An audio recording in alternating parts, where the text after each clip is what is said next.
नमस्कार दोस्तों, स्वागत है आपका हमारी यूट्यूब चैनल स्टडी मंत्र जंक्शन पर। यहाँ हम एनसीईआरटी इतिहास को आसान भाषा में समझते हैं।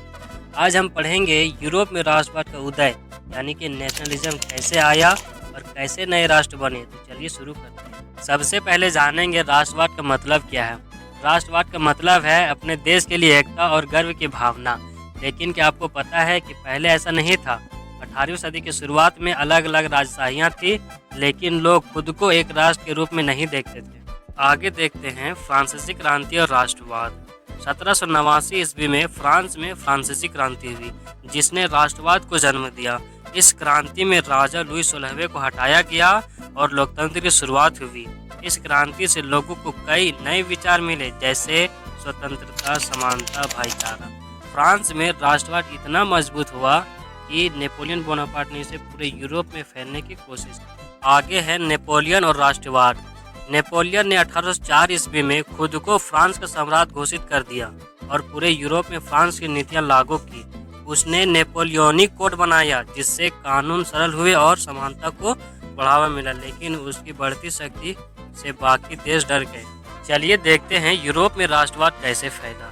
नेपोलियन के हारने के बाद 1815 में वीना कांग्रेस हुई, जिसमें राजाओं ने पूरे राजघराने को वापस लाने की कोशिश की, लेकिन लोग अब राष्ट्रवाद को समझ चुके थे। अब अलग अलग देशों में राष्ट्रवाद बढ़ने लगा, जैसे इटली का एकीकरण, जर्मनी का एकीकरण, यूनान की क्रांति। चलिए देखते हैं आगे क्या होता है। फ्रांसीसी क्रांति। 1789 ईस्वी में फ्रांस में क्रांति हुई, जिसने पूरी दुनिया को हिलाकर रख दिया। यह सिर्फ एक राजा के खिलाफ विद्रोह नहीं था, बल्कि यह नागरिकों की शक्ति का उदय था। इस क्रांति ने दुनिया को एक नया संदेश दिया कि एक देश वहाँ के लोगों से बनता है, ना कि किसी राजा से। फ्रांस में सामंतवादी व्यवस्था खत्म हुई, लोगों को समान अधिकार मिले, एक राष्ट्र के रूप में पहचान बनी। लेकिन क्या यह बदलाव सिर्फ फ्रांस तक सीमित रहा? तो चलिए दोस्तों देखते हैं आगे क्या होता है। आगे है नेपोलियन का उदय और यूरोप में राष्ट्रवाद का प्रसार। फ्रांसीसी क्रांति के बाद नेपोलियन बोनापार्ट सत्ता में आया।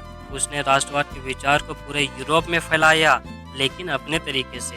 कानून सबके लिए समान बनाए गए, भ्रष्ट प्रशासन हटाया गया, अधिकार राजा के नहीं नागरिक के बने। लेकिन नेपोलियन ने सिर्फ सुधार ही नहीं किए, उसने अपने साम्राज्य को बढ़ाने के लिए पूरे यूरोप में युद्ध छेड़ दिया।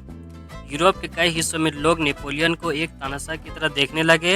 1815 में वाटरलू की लड़ाई में उसकी हार हुई और यूरोप के राजा फिर से सत्ता में आ गया।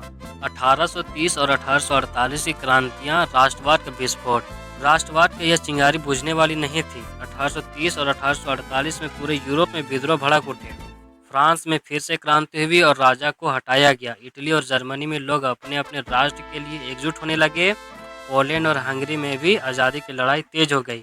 इस प्रकार से यूरोप में राष्ट्रवाद का उदय हुआ। तो दोस्तों, यह था यूरोप में राष्ट्रवाद का उदय का एक सरल और मज़ेदार सफ़र। अगर आपको वीडियो पसंद आई हो तो लाइक, शेयर और सब्सक्राइब जरूर करें और कमेंट में बताएं क्या राष्ट्रवाद अच्छा था या बुरा। मिलते हैं अगले वीडियो में। जय हिंद।